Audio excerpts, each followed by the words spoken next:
Hi everyone.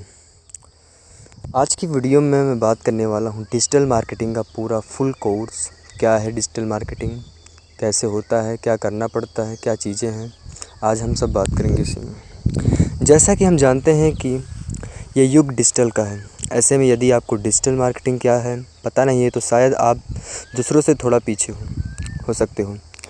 मैं ऐसा इसलिए कह रहा हूँ क्योंकि हमें अपने बदलते युग के साथ चलना होगा, नहीं तो हम कहीं पीछे रह जाएंगे। और ये बात बिज़नेस में भी लागू होती है। वो दिन गए जब लोग घर घर जाकर अपने चीज़ों के बारे में बताते थे। इस प्रकार की स्ट्रेटजी आज के दौर पर चल पाना मुश्किल है ही नहीं, नामुमकिन की तरह है, क्योंकि इससे समय की बहुत बर्बादी होती है और इतना कम समय में इतने लोगों तक पहुंचना पाना लगभग नामुमकिन सा है। ऐसे में डिजिटल मार्केटिंग के बहुत ही बढ़िया उपाय हैं अपने प्रोडक्ट की मार्केटिंग के लिए, जिससे बहुत ही कम समय में कंपनीज अपने टारगेटेड ग्राहकों के निकट पहुंच सकते हैं। यदि हम पिछले कुछ वर्षों की बात करें तो हम ये पाएंगे कि विज्ञापनों का स्वरूप काफ़ी बदल सा गया है। पहले लोग अपने विज्ञापनों को ऐसे जगह पर चलाते थे जहां ज़्यादातर लोगों की निगाह पड़े, जैसे कि टीवी विज्ञापनों, रेडियो और तमाम तरीक़ों को अमल में लाया जाता था। लेकिन यह बात अब कारगर ना हो, क्योंकि आज के दौर में आपको सबसे ज़्यादा भीड़ कहीं मिलेगी तो वो जगह है सोशल मीडिया या इंटरनेट। ऐसे में अगर आपको एक साथ लाखों लोगों तक अपने विज्ञापन को पहुंचाना है तो आपको पुराने परंपरागत मार्केटिंग के फंडों को छोड़कर डिजिटल मार्केटिंग की ओर रुख करना पड़ेगा। इसलिए आज मैंने सोचा कि क्यों ना आप लोगों को डिजिटल मार्केटिंग के बारे में विस्तार से जानकारी दूँ, जिससे कि आपको भी इस नए कॉन्सेप्ट डिजिटल मार्केटिंग के बारे में पता चले। तो फिर देरी किस बात की, चलिए वीडियो को शुरुआत करते हैं। डिजिटल मार्केटिंग क्या होता है और ये कैसे काम करता है। डिजिटल मार्केटिंग दो शब्दों का समाहार है, डिजिटल और मार्केटिंग। यहाँ पर डिजिटल का संपर्क इंटरनेट से है और मार्केटिंग का संबंध विज्ञापन से। मेरे कहने का तात्पर्य यह है कि ये एक ऐसा जरिया है जिससे कि कंपनीज अपने प्रोडक्ट की मार्केटिंग इलेक्ट्रॉनिक मीडिया के द्वारा करती हैं, जो कि ट्रेडिशनल तरीक़ा से काफ़ी अलग है। यहाँ डिजिटल मार्केटर को अलग अलग मार्केटिंग कैंपेन तैयार कर उसे किसी कंपनी की प्रोडक्ट को सेल करने में एक्सपेरिमेंट करना होता है। उन्हें इन मार्केटिंग कैंपेन को एनालाइज करना होता है कि कैसे चीज़ों को लोग ज़्यादा पसंद करते हैं और किन्हें नहीं। उन्हें यह भी देखना होता है कि किसी प्रकार की चीज़ों को लोग ज़्यादा देखते हैं, क्या उनके अटेंशन को अपने तरफ ज़्यादा आकर्षित करती हैं और किन चीज़ों को देखकर वो चीज़ों को ख़रीदते हैं। इन डिजिटल कैंपेन को करने के लिए वो mobile message, mobile app, podcast, electronic billboard और रेडियो चैनल जैसे दूसरे डिजिटल माध्यम का इस्तेमाल करते हैं। तो मेरे कहने का ये मतलब है कि ये डिजिटल मार्केटिंग एक बड़े अम्ब्रेले के समान है, जिसके भीतर हमारी सारी ऑनलाइन एफ़र्ट समा जाती हैं। इस डिजिटल बिजनेस में मुख्य रूप से Google search, social media, email और दूसरे वेबसाइट का इस्तेमाल किया जाता है। ज़्यादा से ज़्यादा लोगों से जुड़ने के लिए एक रियलिटी की बात यह है कि पहले समय के मुकाबले आजकल लोग सबसे ज़्यादा समय ऑनलाइन ही व्यतीत करते हैं। इसलिए अभी का बिज़नेस मॉडल भी काफ़ी हद तक बदल गया है। इसलिए अब ऑफ़लाइन मार्केटिंग का लोग ज़्यादा इस्तेमाल नहीं कर रहे हैं, बल्कि अब ऑनलाइन मार्केटिंग ज़्यादा कारगर सिद्ध हो रहा है।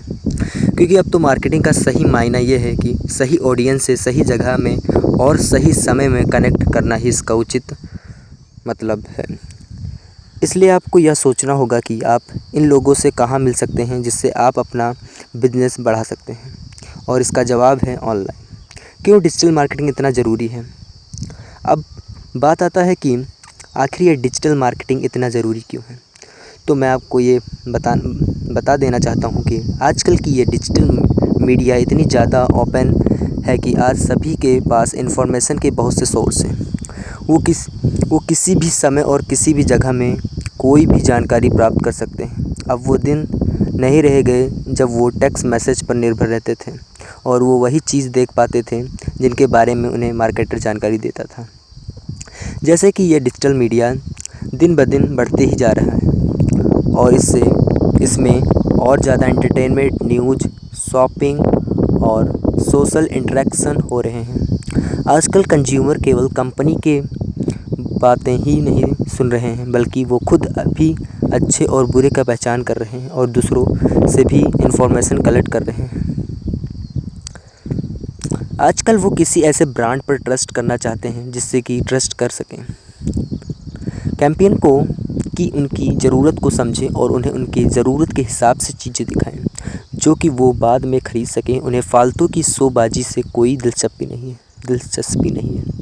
उन्हें ऐसा ब्रांड चाहिए जिन्हें वो विश्वास कर सकें और जो उनको उम्मीद पर खरा उतरे। चैलेंज जिन्हें कि डिजिटल मार्केटर को झेलना पड़ता है। नंबर 1, डिजिटल चैनल का बहुउपयोग। कंज्यूमर बहुत सारे डिजिटल चैनल का उपयोग अपने अलग अलग डिवाइस में कई प्रकार से करते हैं, जिसके लिए उन्हें अलग अलग प्रोटोकॉल्स, स्पेसिफिकेशन और इंटरफेरेंस का उपयोग करना पड़ता है। इसलिए उनसे सही तरीके से इंटरेक्ट कर पाना डिजिटल मार्केटर के पक्ष में संभव नहीं हो पाता। नंबर 2, कंपटीशन की इंटेंसिटी बढ़ जाना। डिजिटल चैनल दूसरे ट्रेडिशनल मीडिया की तुलना में ज़्यादा सस्ते होते हैं, जिससे उनका इस्तेमाल करना किसी भी बिजनेस साइज के लिए लोगों के लिए आसान होता है। इसलिए अब कंज्यूमर टेंशन को पाना इतना आसान नहीं रह गया है। नंबर 3, डाटा वॉल्यूम का बढ़ जाना। किसी भी डिजिटल चैनल में आखिरकार कंज्यूमर बहुत सारा डाटा पीछे छोड़ जाते हैं। इन डाटा को हैंडल कर पाना बहुत ही मुश्किल होता है। इसके साथ सही डाटा को खोज पाना उन डाटा वॉल्यूम से यह भी एक बहुत बड़ी चुनौती होती है। डिजिटल मार्केटिंग के मुख्य एसेट्स और टैक्टिक्स क्या हैं? यहाँ पर हम डिजिटल मार्केटिंग के कुछ ऐसे एसेट्स और टैक्टिक्स के बारे में जानेंगे जिन्हें आप शायद नहीं जानते होंगे। डिजिटल मार्केट के एसेट्स आपकी वेबसाइट, आपका ब्लॉग पोस्ट, ई बुक और white papers, infographic, interactive tool, social media channel, Facebook, LinkedIn, Twitter, Instagram etcetera. Earn online coverage, PR, social media और रिव्यू, ऑनलाइन ब्राउचर्स और lookbooks, branding asset, logos, fund etcetera. Digital marketing के tactics. यहाँ पर हम कुछ digital marketing के tactics के बारे में चर्चा करेंगे। Number 1, search engine optimisation, SEO। यह एक ऐसा प्रोसेस है जिसकी मदद से वेबसाइट को ऑप्टिमाइज़ किया जाता है, जिससे कि यह अच्छा और बेहतर रैंक हो, जिससे अच्छी ऑर्गेनिक ट्रैफिक वेबसाइट पर खुद ब खुद आए। इसके साथ ये सर्च रिजल्ट में भी सबसे पहले शो करे। Number 2, content marketing. Content asset की क्रिएशन और प्रमोशन जैसे कि सही तरीके से brand awareness, traffic growth, lead generation किया जा सकता है। Inbound marketing. इनबाउंड मार्केटिंग का मतलब ही एक फुल फनल अप्रोच होता है, जिससे कि ऑनलाइन कंटेंट के इस्तेमाल से उन्हें अट्रैक्ट करने के लिए, कन्वर्ट करने के लिए, क्लोजिंग करने के लिए और आखिरकार अपने कंज्यूमर को डिलाइट करने के लिए किया जाता है। Number 4, social media marketing. इस मार्केटिंग में अपने ब्रांड को और अपने कंटेंट को सोशल मीडिया चैनल में प्रमोट किया जाता है, जिससे कि ब्रांड अवेयरनेस, ड्राइव ट्रैफिक और लीड बढ़े खुद के बिजनेस की। नंबर 5, पे पर क्लिक, PPC। यह एक ऐसा मेथड है अपने वेबसाइट के तरफ ट्रैफिक को ड्राइव किया जाता है, जिससे कि आपको अपने पब्लिशर को पैसे देने होते हैं अगर आपके एड्स में क्लिक हो तब। एक बहुत ही पॉपुलर PPC है Google Edward. Number 6, affiliate marketing. यह एक परफॉर्मेंस बेस्ड एडवर्टाइजिंग होता है, जिससे कि आपको कमीशन मिलता है अगर आपने किसी दूसरे की प्रोडक्ट और सर्विस को अपने वेबसाइट में प्रमोट कर रहे हैं तब। Number 7, native advertisement. एडवर्टाइजिंग उन एडवर्टाइजमेंट को कहा जाता है जो कि मुख्य रूप से कंटेंट लेड होते हैं और जिन्हें दूसरे प्लेटफॉर्म में फीचर्ड किया जाता है किसी नॉन पेड कंटेंट के साथ। बज़ फीड के स्पॉन्सर्ड पोस्ट इस तरह के एडवर्टाइज का अच्छा उदाहरण है। Number 8, marketing automation. Marketing automation उसे कहा जाता है जिसमें कि सॉफ्टवेयर या कोई दूसरे टूल का इस्तेमाल होता है मार्केटिंग प्रमोशन के लिए, जिससे कि कुछ रेपिटेटिव टास्क जैसे कि ईमेल, सोशल मीडिया और दूसरे वेबसाइट एक्शन को ऑटोमेट कर दिया जाता है। Number 9, email marketing. Companies email marketing के इस्तेमाल से अपने ऑडियंस के साथ बातचीत करने के लिए उपयोग में लाते हैं। ईमेल का इस्तेमाल कंटेंट, डिस्काउंट्स और इवेंट को प्रमोट करने के लिए किया जाता है। Number 10, online PR। Online PR एक ऐसा तरीका है जिससे इस्तेमाल में ऑनलाइन कवरेज को सिक्योर किया जाता है। डिजिटल पब्लिकेशन, ब्लॉग और दूसरे कंटेंट बेस्ड वेबसाइट्स या ट्रेडिशनल PR के जैसे ही होते हैं, लेकिन बस ऑनलाइन स्पेस में। अब बात करते हैं क्या डिजिटल मार्केटिंग का इस्तेमाल सभी बिजनेस में किया जाता है, B2B और B2C। डिजिटल मार्केटिंग किसी भी बिजनेस में और किसी भी इंडस्ट्री में काम करता है, चाहे आपकी कंपनी कुछ भी सेल कर रही हो।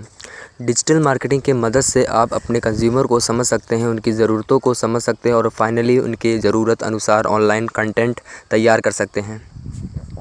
B2B के लिए, अगर आपकी कंपनी B2B है तो आपके डिजिटल मार्केटिंग में मुख्य काम ऑनलाइन लीड जनरेशन को लेकर ही होगा, जिसमें फाइनली आपको किसी सेल पर्सन के साथ बात करना होगा। इसी कारण यह आपकी मार्केटिंग स्ट्रेटजी कुछ ऐसा होना चाहिए कि जो कि ज़्यादा से ज़्यादा क्वालिटी लीड को आपके सेल्स पर्सन के लिए जुटाए विया आपके वेबसाइट और सपोर्टिंग डिजिटल चैनल के माध्यम से। B2C के लिए, अगर आपकी कंपनी B2C है तो आपके डिजिटल मार्केटिंग में मुख्य काम होगा कि आप ज़्यादा से ज़्यादा लोग अपने वेबसाइट पर लाएं और उन्हें आपके कस्टमर बनाएं बिना किसी सेल पर्सन की ज़रूरत के। इस कारण आपको लीड जनरेशन में ज़्यादा फोकस करने की ज़रूरत नहीं है, बल्कि आपको ज़्यादा फोकस किसी भी ख़रीदार के सफ़र में होनी चाहिए, जिससे कि वो बड़ी ही आसानी से आपके वेबसाइट में इधर उधर माइग्रेट कर सके और फाइनली अपना परचेज़ कर सके। इस कारण B2C कंपनी के लिए चैनल जैसे कि इंस्टाग्राम और पिंटरेस्ट ज़्यादा वैल्यूबल है। बिजनेस फोकस प्लेटफॉर्म लिंक्डइन की तुलना में बात करते हैं डिजिटल मार्केटिंग के बेनिफिट क्या हैं। किसी दूसरे ऑफलाइन मार्केटिंग तरीके के मुकाबले डिजिटल मार्केटिंग से मार्केटर रियल टाइम में एक्यूरेट रिजल्ट देख सकते हैं। अगर आपने कभी किसी अखबार में एडवर्टाइज़ करी है तब तो आपको ये ज़रूर पता होगा कि ये कहाँ पाना कितना मुश्किल है कि कितने लोगों ने वाकई आपके एडवर्टाइजमेंट को देखा है। ये जान पाना भी मुमकिन नहीं है, वही डिजिटल मार्केटिंग में ये काम बड़ी आसानी से और सही तरीके से किया जा सकता है। यहाँ मैं आप लोगों को कुछ ऐसे ही उदाहरण देकर समझाने की कोशिश करूँगा। वेबसाइट ट्रैफिक, डिजिटल मार्केटिंग की मदद से ये सही रूप में जानना बिल्कुल ही आसान है कि कितने लोगों ने आपके दिए गए हुए एड्स को देखा है। इस काम में हम कोई डिजिटल एनालिटिक्स सॉफ्टवेयर का इस्तेमाल कर सकते हैं। इससे आप ये भी जान सकते हैं कि किस सोर्स से आपके वेबसाइट में सबसे ज़्यादा ट्रैफिक आते हैं और आप उसके अनुसार काम कर सकते हैं। कंटेंट परफॉर्मेंस और लीड जनरेशन, यहाँ आप ये सोच सकते हैं, अगर आपने कोई प्रोडक्ट ब्राउचर बनाया है और उसे लोगों के लेटर बॉक्स में भेजा है तो यहाँ आपको वही दिक्कत और एक बार आएगी कि आपको ये पता ही नहीं चलेगा कि कितने लोगों ने आपके इस प्रोडक्ट ब्राउचर को खोल के देखा है और कितने ने नहीं। यहाँ यदि एक वेबसाइट में आपका एक ब्राउचर होता तब आप ये आसानी से देख सकते हैं कि कितने लोगों ने आपके ब्राउचर को खोला और पढ़ा। यहाँ आप इस सभी चीज़ों के बारे में अच्छे तरीके से जान सकते हैं। एट्रीब्यूशन मॉडलिंग, यह एक बहुत ही शानदार और इफ़ेक्टिव तरीका है जिससे कि आपको सही टूल और टेक्नोलॉजी का इस्तेमाल करना पड़ता है, जिससे आप कस्टमर के सभी एक्शन को ट्रेस कर सकते हैं। इससे हम एट्रीब्यूट मॉडलिंग इसलिए कहते हैं क्योंकि ये हमें अलाउ करता है ये जानने के लिए कि मौजूदा ट्रेंड क्या है। किसी तरीके से लोग कोई प्रोडक्ट को रिसर्च कर रहे हैं, इससे आप ये जान सकते हैं कि कौन सी एरिया में आपका ज़्यादा मेहनत करने की ज़रूरत है और क्यों। इससे काफ़ी सेल भी काफ़ी हद तक बढ़ जाएगी। किस प्रकार के कंटेंट बनाना सही रहेगा, आप किस प्रकार के कंटेंट बनाएंगे या आपके ऑडियंस की ज़रूरतों के ऊपर निर्भर करता है कि उन्हें अलग अलग स्टेज में किस प्रकार की ज़रूरत होती है। आपको आपके ऑडियंस के गोल और चैलेंज को समझना होगा, वो किस तरह से आपके बिज़नेस से समर्पित हैं। आपके ये लक्ष्य होना चाहिए कि बेसिक लेवल में आपकी ऑनलाइन कंटेंट उनको चैलेंज को पार करने में मदद करनी चाहिए। यहाँ मैं आप लोगों को कुछ ज़रूरी चीज़ों के बारे में बताना चाहता हूँ जिससे आपको किस ख़रीदार की मानसिकता के बारे में पता चल सके। यहाँ मैं आप लोगों को कुछ स्टेज के बारे में बताऊँगा जिनके बारे में जानना आपके लिए बहुत ज़रूरी है। Awareness stage, first blog post, यह आपके ऑर्गेनिक ट्रैफिक को बढ़ाने के लिए बहुत ही ज़रूरी है। यदि इसे स्ट्रॉन्ग SEO और कीवर्ड स्ट्रेटजी के साथ पेयर कर दिया जाए तब ये आपकी काफ़ी मददगार साबित हो सकता है। इन्फोग्राफिक, ये बहुत ही शेयरेबल होते हैं, जिसका मतलब है कि सोशल मीडिया में आपके ज़्यादा चांस हैं इस प्रकार के कंटेंट को लोग ज़्यादा शेयर करें। थर्ड शॉर्ट वीडियो, फिर से ये बहुत ही ज़्यादा शेयरेबल कंटेंट होते हैं जिन्हें कि यूट्यूब जैसे प्लेटफॉर्म में अगर जगह दी जाए तो ये आपके ब्रांड को ज़्यादा से ज़्यादा लोगों तक पहुंचाएंगे, काफ़ी मदद करेंगे और साथ में टिकटॉक पर भी काफ़ी मदद होगी। कंसिडरेशन स्टेज, ई-बुक्स, ये लीड जनरेशन प्राप्त करने के लिए एक बहुत ही अच्छा तरीका है क्योंकि ये बहुत ही ज़्यादा कम्प्रहेंसिव होते हैं ब्लॉग पोस्ट और इन्फोग्राफिक की तुलना में। मतलब कि कोई भी विजिटर इसके एक्सचेंज में आपको अपनी कंटेंट इन्फॉर्मेशन दे सकता है। रिसर्च रिपोर्ट, ये बहुत ही हाई वैल्यू कंटेंट पीस होते हैं जो कि लीड जनरेशन के लिए बहुत उपयोग हैं। रिसर्च रिपोर्ट और न्यू डाटा अपने इंडस्ट्री के लिए बहुत ही ज़्यादा ज़रूरी होते हैं क्योंकि उन्हें अक्सर मीडिया और प्रेस वाले चुने जाते हैं। वेबिनार, ये बहुत ही डिटेल इंटरेक्टिव फॉर्म होते हैं। किसी भी वीडियो कंटेंट के लिए वेबिनार बहुत ही ज़्यादा effective consideration stage content format होता है क्योंकि वो बहुत ही ज़्यादा कम्प्रहेंसिव कंटेंट होते हैं किसी ब्लॉग पोस्ट और शॉर्ट वीडियो के मुकाबले। डिसीजन स्टेज, केस स्टडीज़, अगर आपकी वेबसाइट की एक डिटेल्ड केस स्टडीज़ बनती है तब ये आपकी ख़रीदार के इफ़ेक्टिव फॉर्म ऑफ कंटेंट होते हैं क्योंकि इससे उनके डिसीजन में पॉजिटिव इन्फ्लुएंस होता है। टेस्टिमोनियल, अगर केस स्टडी आपके बिज़नेस को सही तरीके से फिट नहीं होता तब आपकी वेबसाइट के लिए शॉर्ट टेस्टिमोनियल एक बेहतर अल्टरनेटिव है। इससे लोगों को एक कम्प्रहेंसिव तरीके से आपकी वेबसाइट और उसके प्रोडक्ट के बारे में पता चलेगा।